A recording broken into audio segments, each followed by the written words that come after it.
see yourself as an investor still or not? No, never did. I think it's accidental, a bit like a mutual, you know. It's. And what about as an owner? Oh, I definitely see myself as a part owner of the business, but I don't see it as holding cash value. I think an owner in terms of the decision-making process is where I see myself. How do you feel when you think about CBH as an owner? When you see the infrastructure or the logo and what it's doing? Oh, well, particularly the trains, because I felt like I had a good input into getting those. I feel very proud. Yeah. It's a great business. But, you know, I don't think it's without its challenges. I think it's got plenty to go on, but I still feel very proud to have been part of it. Okay. What, before joining the cooperative, what role did you think you would be playing with it? Didn't think of any roles? No. How did these roles develop then over time for you? Well, the community member role, really, and I think that's where you end up, when you end up on the board, you're part of the community member. I think that developed out of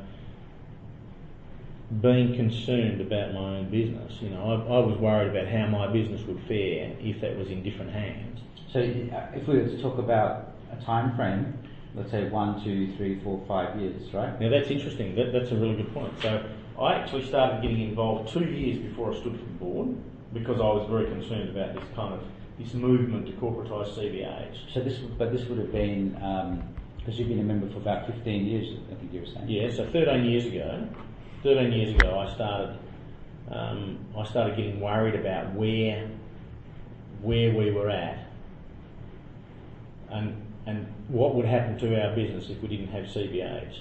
So that's where it kind of started. Active as a member of the community? Well, just purely as a. In fact, I called our group the CBH Concerned Members, just, you know, and it was kind of clandestine.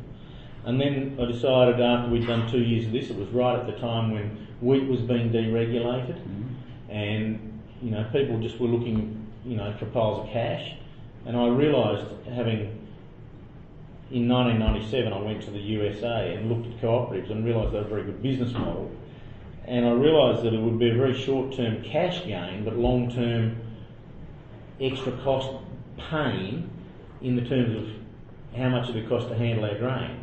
That's what sort of got me realised. It was a very short-term, you know, it was short-term thinking about corporatising, and I viewed people like Tony Critch and Robert Sewell and Imre Mencheli as wanting to be get-rich-quick type of people on what was really not their money. It was the growers' money, and so I started. So this is 97. This is about then. But this would be before you were a member, right? No, 97. Yeah, what about 97 was before I was a member in my own right. Okay, so you're just doing a bit of preliminary research on the co-op business model. Oh, it was a study tour that I went on a trip to. So then you've got 13 years ago you became active as a member of the community, and then 2 years later you got involved in the board, was it? Or? Well, I applied for the board but didn't get it, and then but you know, part of our community. So we had this group of people, and one of the guys who was in our little group said, well, I'll put my hand up for the board, and he defeated me, which I was okay with because it was part of our community. And then the following year, another member of our active community put his name up for the board, but I didn't on that occasion.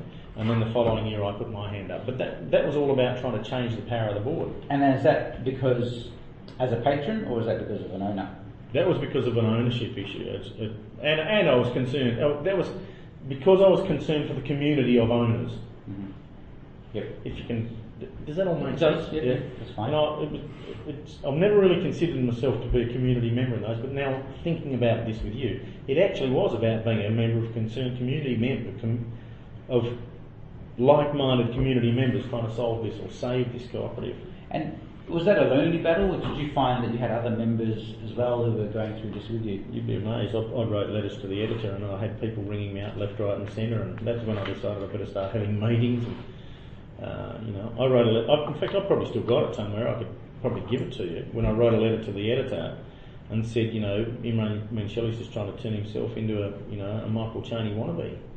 And in fact, I had a send-off from the board the other day, and Wally read out a letter that I'd sent to the paper in its entirety. So I wrote my own farewell speech.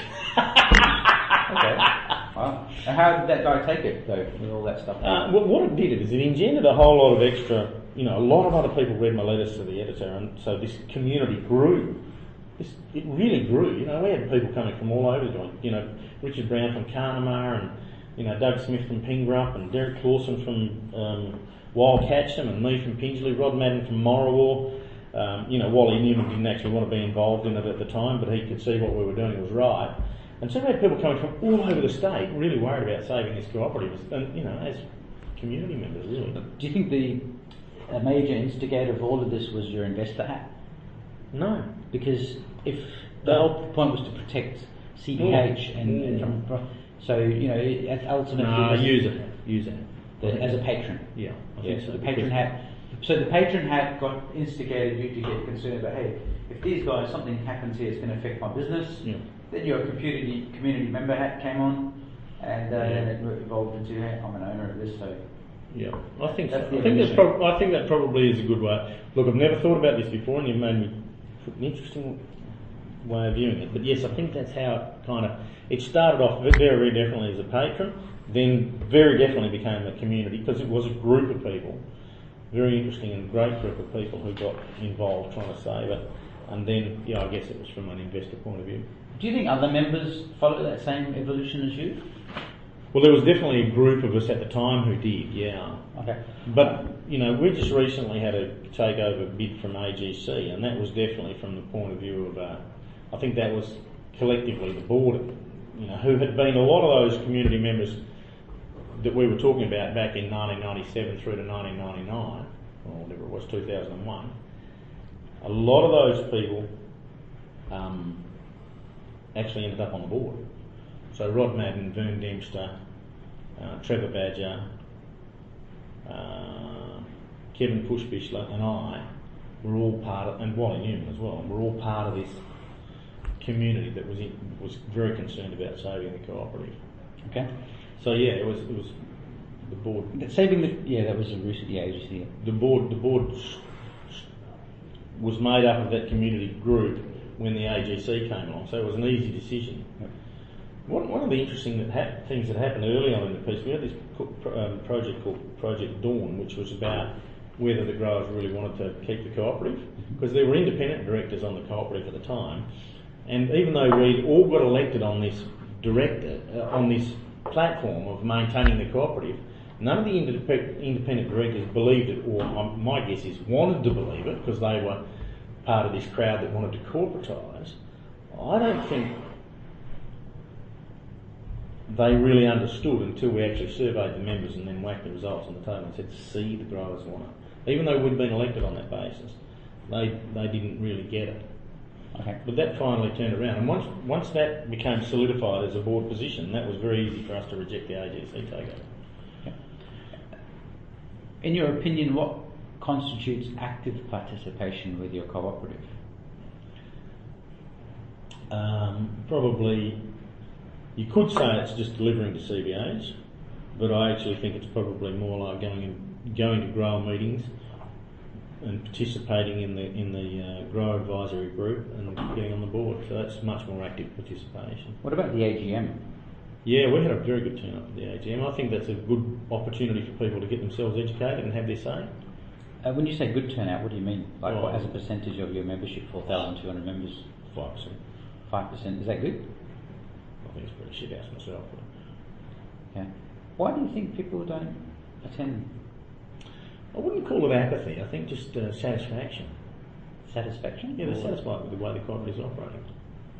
So an indicator would be if it's not operating well, you get more people turning up. Actually, you'd be amazed. Yeah, that's very definitely. Back in the days, in the heady days, we had huge AGMs